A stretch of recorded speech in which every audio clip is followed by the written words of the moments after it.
was the Queen for a very long time. And although you kind of know that this might happen, you don't really think about it very much. Not least of all because the monarchy is about continuity. Recently, the air in Windsor feels heavy with grief. Behind the palace walls, a shadow has fallen over Princess Anne. Known for her strength and discipline, she now faces news that has shaken the royal household. This revelation cuts deep, leaving those close to her searching for words. A member of staff was heard saying, "She did not deserve this blow." What has come to light is not just personal, but heartbreaking, a moment that will forever mark her path and stir emotions across the nation. Pieces of a broken heart. The morning sky over London was pale and heavy, as if it carried its own kind of sorrow. Inside Buckingham Palace, the day had started like any other. Staff moved along quietly, and the routine of royal life went on as usual. A sealed envelope had arrived, marked with the word "Urgent." The aide who carried it hesitated outside the door before stepping in. Princess Anne was seated at a desk, going through papers from the previous evening. She looked up only briefly when the envelope was placed before her. The aide said nothing, only lowered his head before stepping back. Something in the silence told her this was not an ordinary message. Her fingers rested on the paper for a moment before she tore it open. The words inside were short but heavy, and as her eyes moved across the page, the color drained from her face. The composure she was known for faltered just slightly. She put the letter down, then picked it up again, as if rereading it might change what it said. But the words were the same. The news was heartbreaking. It was the kind of message that cut deeper because it could not be solved by duty, ceremony, or discipline. For a moment, the room felt colder. The sound of the clock ticking on the wall became louder, each second stretching longer than the last. She leaned back in her chair and closed her eyes. Princess Anne had lived through many storms in her life: criticism from the press, pressure from the public, challenges within the family. But this was different. Outside her window, the palace gardens looked calm, but inside her heart, there was only weight. A knock came at the door. It was her private secretary, who had already heard about the message. He spoke softly, telling her that arrangements could be made, that she did not have to appear in public that day. But she shook her head. "I will carry on," she said, her voice low but steady. Duty was her shield, even now. Her commitment to duty never wavered, even in pain, the secretary later said. Inside the palace, her staff moved carefully, speaking in hushed tones, carrying themselves with a new kind of calmness. They knew that behind closed doors, the princess was facing a storm she would never show to the cameras. When she finally stepped out later that afternoon for an official engagement, her posture was as straight as ever, her steps firm. Yet those who looked closely noticed the heaviness in her eyes. Her steps were precise, but her spirit carried the weight, an aide observed. At the event, she greeted people as she always did. She listened, she nodded, she spoke with the same clarity she was known for. But every now and then, her gaze drifted for just a second, as though she was pulled back to the words of the letter still echoing in her mind. The news was not just hers to carry. It spread into every corner of the country. Citizens remembered her as a young woman who had grown up under the gaze of the world, admired for her toughness. People were reminded that royalty is human too, a journalist said. That night, as the palace lights glowed against the dark sky, the city seemed to slow. Inside, Princess Anne sat alone in her study. The letter was still on her desk, its words fixed and final. She had spent the entire day holding herself together, but now, away from the cameras and the ceremonies, she allowed herself to breathe out the weight of it all. The strong mask she wore for the world slipped away in that moment, and in that solitude, grief had its own voice. The heartbreaking news. The news that reached Princess Anne was not just a piece of paper or document for official duty, it was the confirmation of something she had feared but hoped would never come. The message told her that someone very close to her, someone she had relied on for years, was gone.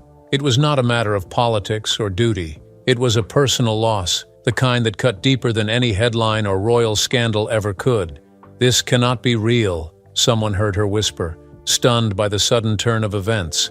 The person she lost had been a steady presence in her life for decades, This was not a public figure, not someone whose name filled newspapers, but someone who had walked beside her through seasons of joy and hardship. Their bond had been built on trust and loyalty, rather than on titles or appearances. To lose him was like losing a part of herself, a thread that tied her to her own past.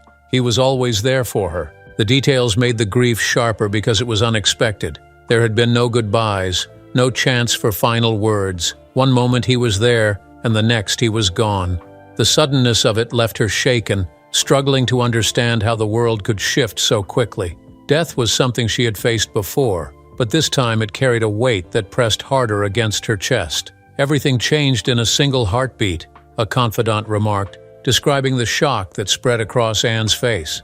Reports confirmed what the letter had already told her. Doctors had done all they could, but it was swift, and nothing could have prevented it. Those who were with the person at the end described the moment, saying there was little pain, that it had been quick. But for Princess Anne, that was no comfort. All she could think of was the absence, the calls she would never make, the conversations she would never have, the hand that would no longer be there to guide her. She just kept saying it was too soon, recalled another voice in the room. The news touched her deeply because of who she was. Princess Anne had always been close to those who stood by her, especially those who had walked with her away from the cameras. This loss was not a distant tragedy, it was close, personal, and painful. In her world of endless duties and expectations, this rare, steady friendship had been her anchor, and now that anchor was gone. She leaned on them more than most people knew, a family friend admitted. When she first heard the news, she did not speak. The words would not come 1516 to 1526.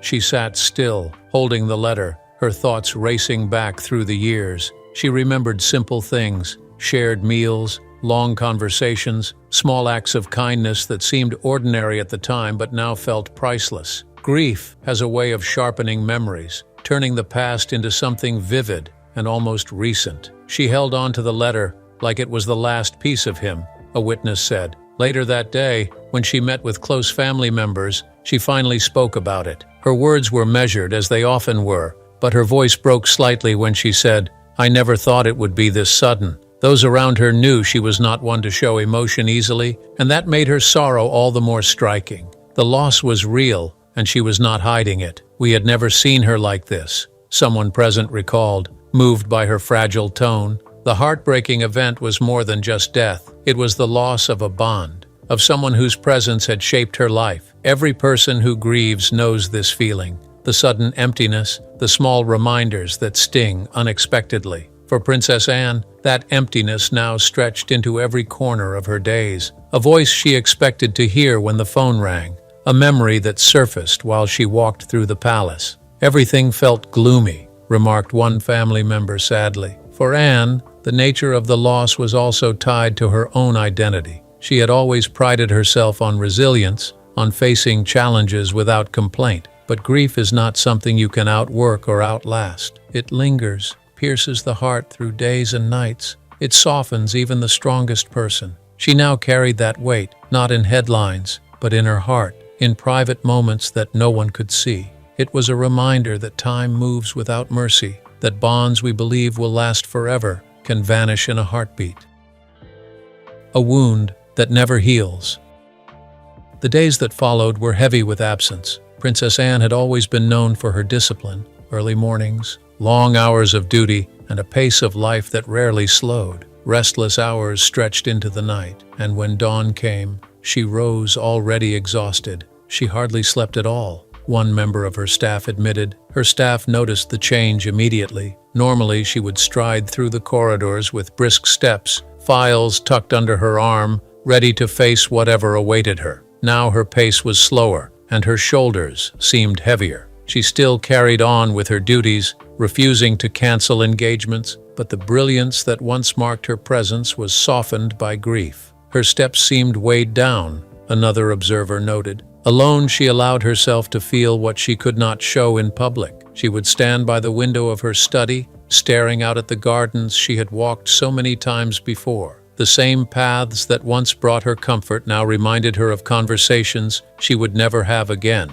Small details, trees in bloom, benches placed under shade, the sound of birds. became memory markers. Each carried a weight of moments shared, now gone. "Every view seems to hurt," she said to herself. Her work did not stop, but it felt different. Meetings with charities, ceremonies with military groups, gatherings with officials, she moved through them with the same seriousness she had always kept, but those who looked closely could see a change in her eyes. They held a distant look, as though part of her remained elsewhere. When she shook hands, her grip was firm, but her voice had a softer edge. It was as if grief had settled into every gesture, shaping her without her choosing. Family gatherings became harder. She joined them, of course, but there was a new silence around her. Where she had once been humorous and engaged, she now sat listening more than speaking. She nodded. She smiled politely, but her thoughts wandered. Those close to her noticed. Some reached out gently, placing a hand on her arm,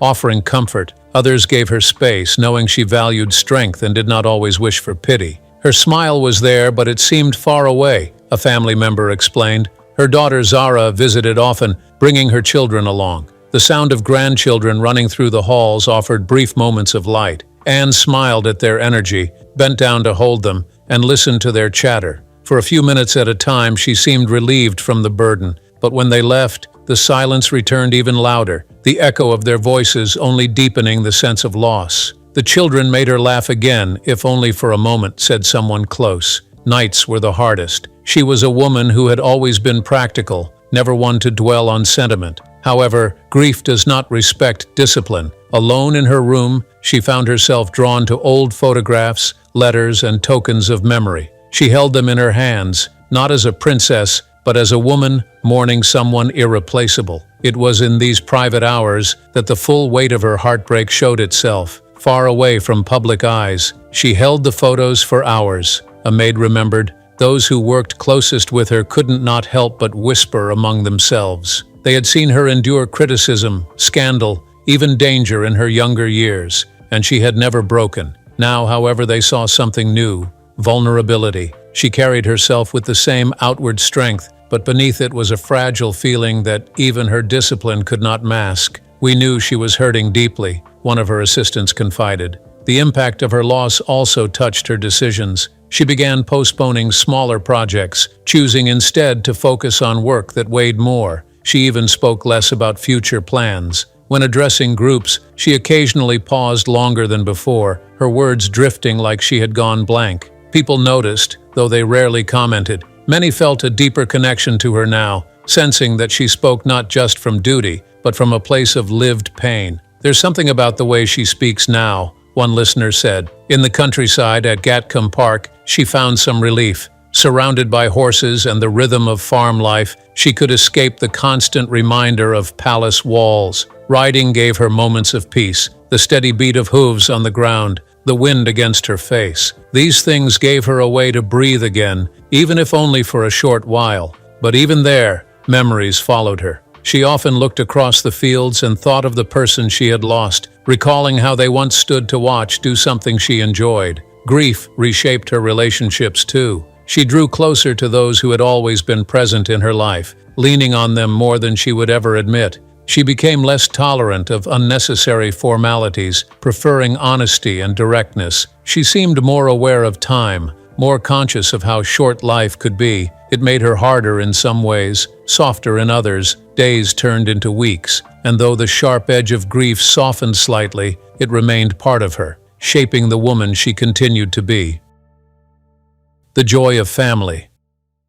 The palace, so often a place of formality and ceremony, felt different in the days after the news reached Princess Anne. Its halls were quieter, its routines slower, and behind closed doors the royal family gathered in ways that were far more personal than official. Each member reacted in their own way, but together they formed a circle around Anne, a shield of sorts, offering her strength in the only way a family could. The palace felt unusually calm than ever, one aide observed quietly. Her brother, King Charles, was among the first to sit with her. He had known her resilience all his life, had watched her take on challenges without backing down, but now he saw a side of her that was rare. For hours they sat together in a private room at Clarence's house, speaking in low tones. Sometimes they said nothing at all, letting silence carry what words could not. Prince Edward, the youngest of their generation, reacted differently. He had always been more gentle in manner, less stern than his older siblings. When he visited Anne, he took with him his wife Sophie, who brought a gift.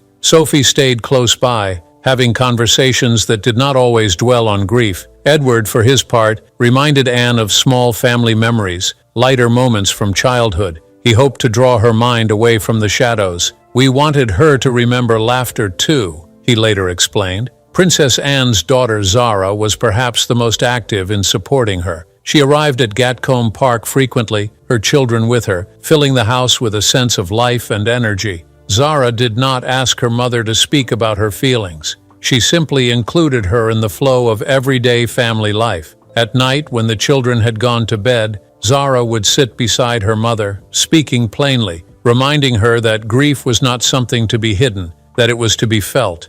"You don't have to bottle it up," she told her mother. Her son Peter showed his care in practical ways. He handled small tasks around the estate, ensuring things were running smoothly so his mother would not be burdened. He arranged her schedules with care, making sure she was not choked up, but also not left alone for too long. He spoke little about the loss itself, knowing his mother's preference for restraint, but his steady presence was its own form of support. He never left her to face it alone, recalled one of the palace staff members. Even extended members of the family played their part. Cousins, nieces, and nephews sent messages. Some visited in person, others wrote long letters filled with warmth and encouragement. Each one acknowledged her pain without making it worse. In a family that was often defined by duty, these acts of support reminded her that blood ties were not only about tradition, but about loyalty and love. The support meant so much to her, shared a palace worker. Queen Camilla reached out as well. Though her relationship with Anne had not always been the closest, she showed genuine compassion. She visited without formality, bringing with her not only condolences, but also a sense of companionship. But those who witnessed them said Anne seemed calmer after Camilla's visits. Camilla showed her real kindness, a source revealed.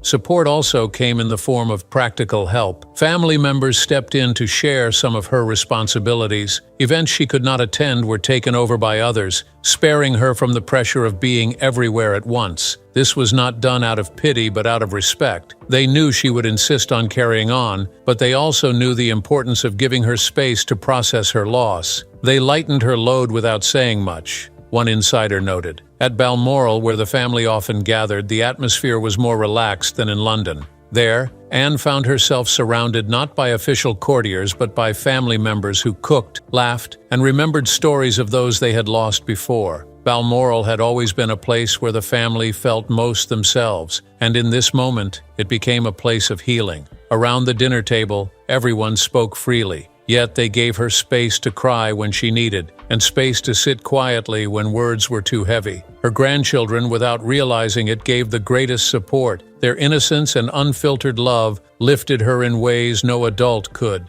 They climbed into her lap, asked her to read to them, and tugged her hand to join them in games. They did not understand the full weight of her loss, but they understood love, and they gave it to her without question. In those moments, Anne's face softened. The sorrow that held on so tightly loosened its grip. She smiled with them as always, one family friend noticed. In public, the family stood together with her. At events where she appeared, they were close by. Their presence reminded her that she was not alone. The support wasn't always spoken, it was in gestures. Each action built a web of care that held her, even when she tried to carry the burden on her own.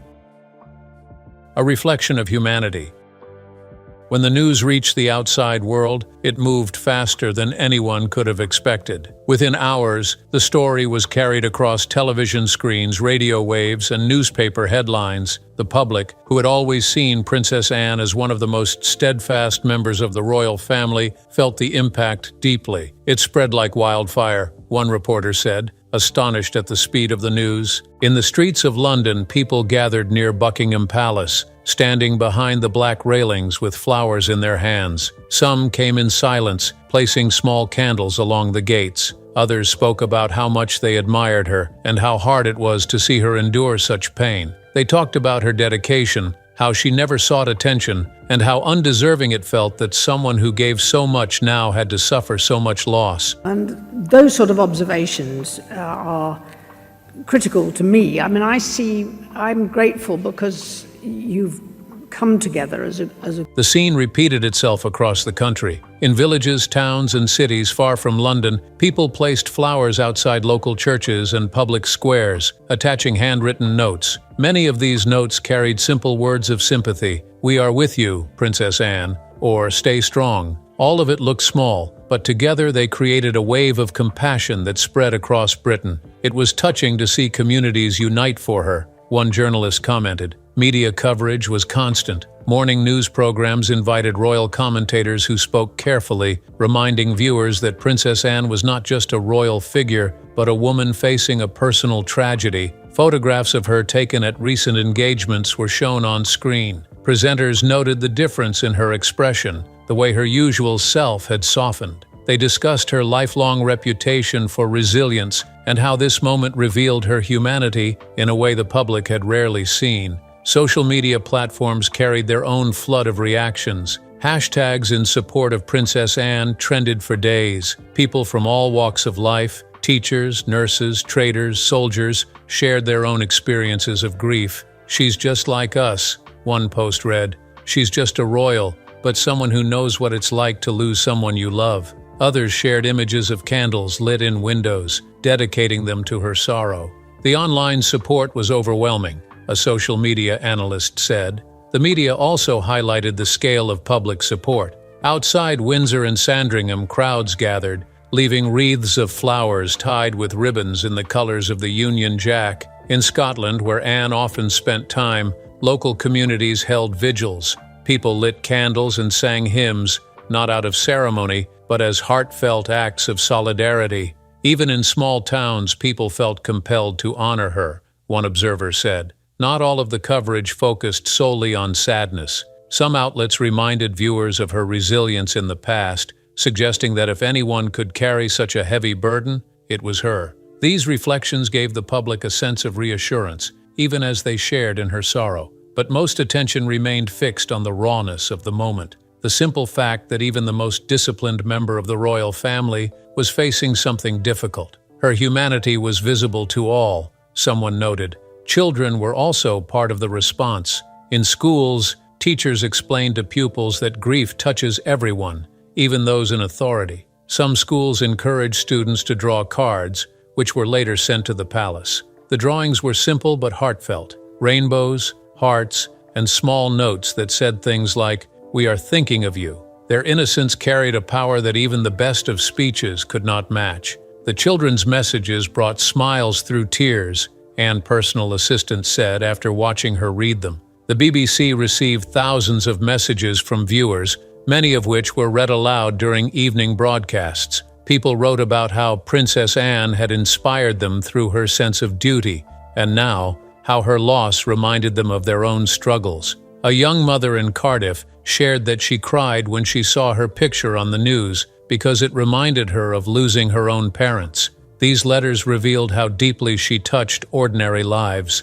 an anchor explained. Public support also took the form of donations. Charities connected to causes that Anne had long championed, animal welfare, rural communities, healthcare, reported surges in contributions. Many donors left notes saying the gifts were made in her honor, as a way of standing with her during her grief. Her presence inspired acts of kindness everywhere, one charity representative said. While the public outpouring was overwhelming, the media also took care to draw lines. Unlike past royal scandals, this was treated with respect. Tabloids, often criticized for intrusion, held back on speculation. Editors agreed it was not a time for gossip or analysis, but for empathy. This restraint reflected the seriousness of the moment, and it was widely praised by viewers and readers alike. It was a rare moment in media coverage, a media critic noted. The public and media response became more than just sympathy. It became a mirror of shared humanity. Through their grief for her, people found themselves speaking about their own experiences, their own memories of loss, and in showing her compassion. As one journalist puts it, this just goes on to show how grief could bring people together. Bound by loyalty. Long before the heartbreak that placed her in the public eye again, Princess Anne had built a life defined by endurance. From her earliest years, she carried a reputation different from her siblings. She was not the child who craved the spotlight, nor the one known for show. Instead, she grew up with a sense of duty, one that seemed to be carved into her character from the very beginning. Even as a girl, she seemed destined for responsibility, an elderly citizen recalled. As a young girl at Buckingham Palace, she often walked behind her mother during official occasions, her posture straight and her eyes focused. Even then, observers noted that she carried herself with determination, rarely distracted, never drifting into the mischief one might expect from children. She learned early that every movement, every action, would be seen and judged by the public. While others might have found that weight too much, Anne treated it as normal. Her school years reflected the same character. She did not crave attention or try to be the favorite.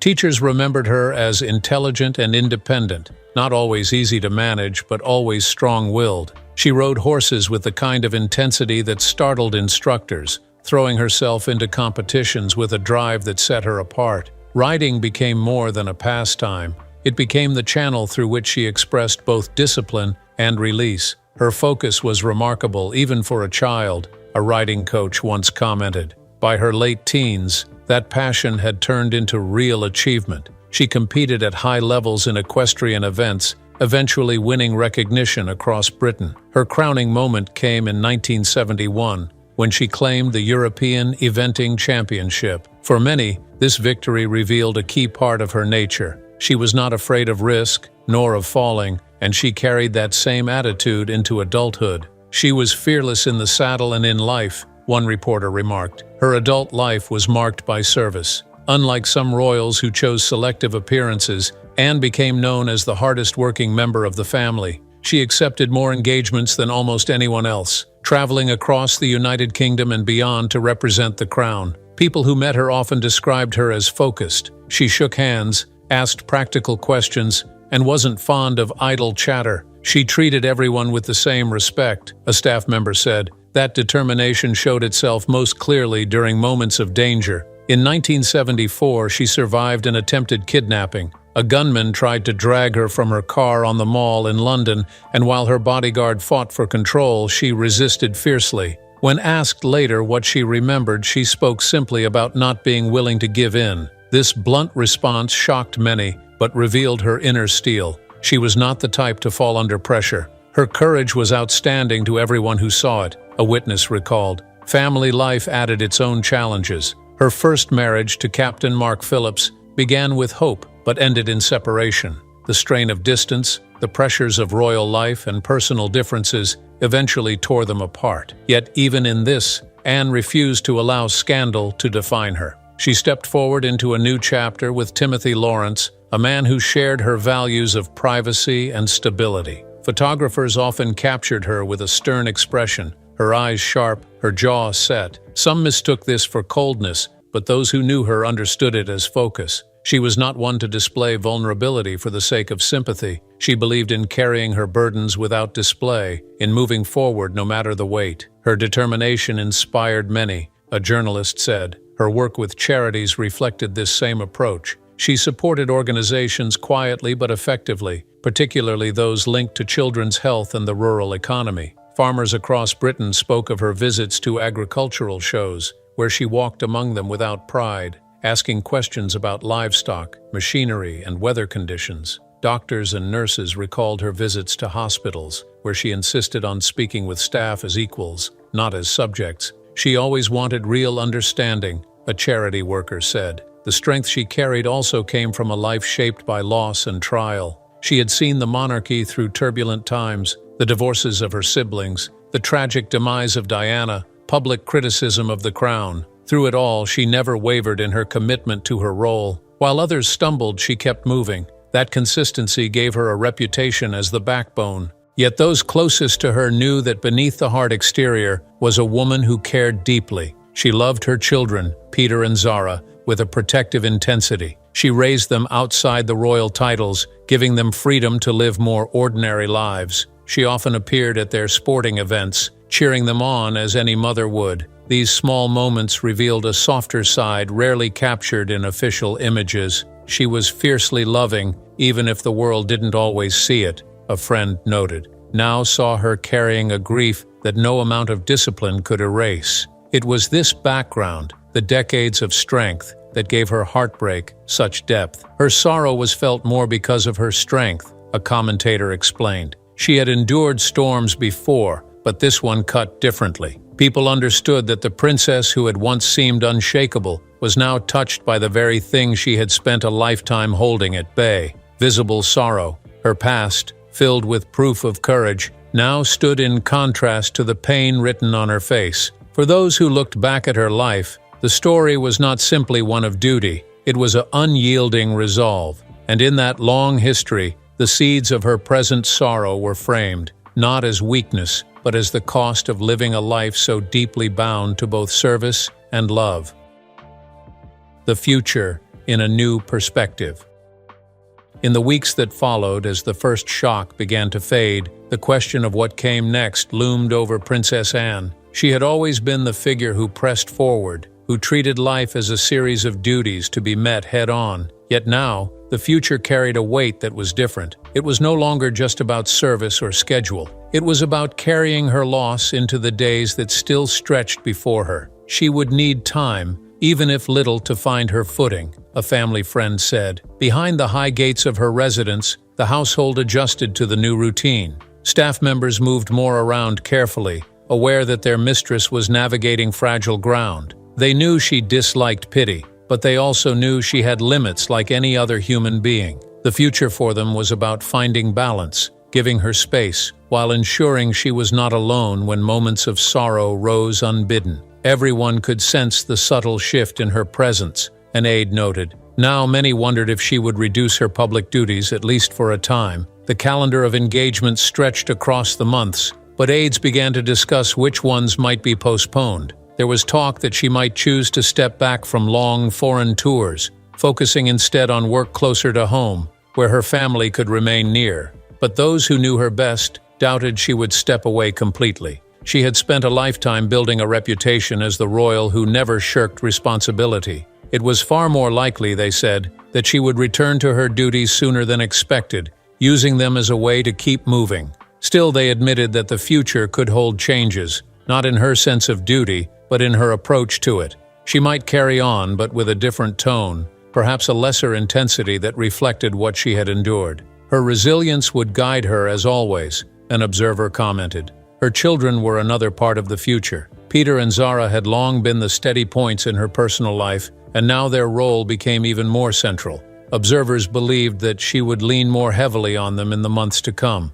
Already plans were whispered about the family spending more time together at Gatcombe Park, the estate where Anne felt most at peace. Horses, fields, and familiar rooms could provide a measure of comfort, and with her children and grandchildren nearby, she might draw strength from ordinary family moments. In the wider picture, her heartbreak could also reshape how the public viewed her role. For decades, she had been admired for her toughness, her bluntness, her refusal to soften her edges. Going forward, this could change the way she connected with the nation. Some believed she might become a figure not just of duty, but of empathy, able to speak more openly about pain and resilience because she had lived it herself. She could now inspire not only respect but understanding, a commentator observed. As one of the most experienced members of the royal household, she often carried out visits abroad that demanded steadiness and authority. Diplomatic circles speculated whether her schedule would continue unchanged.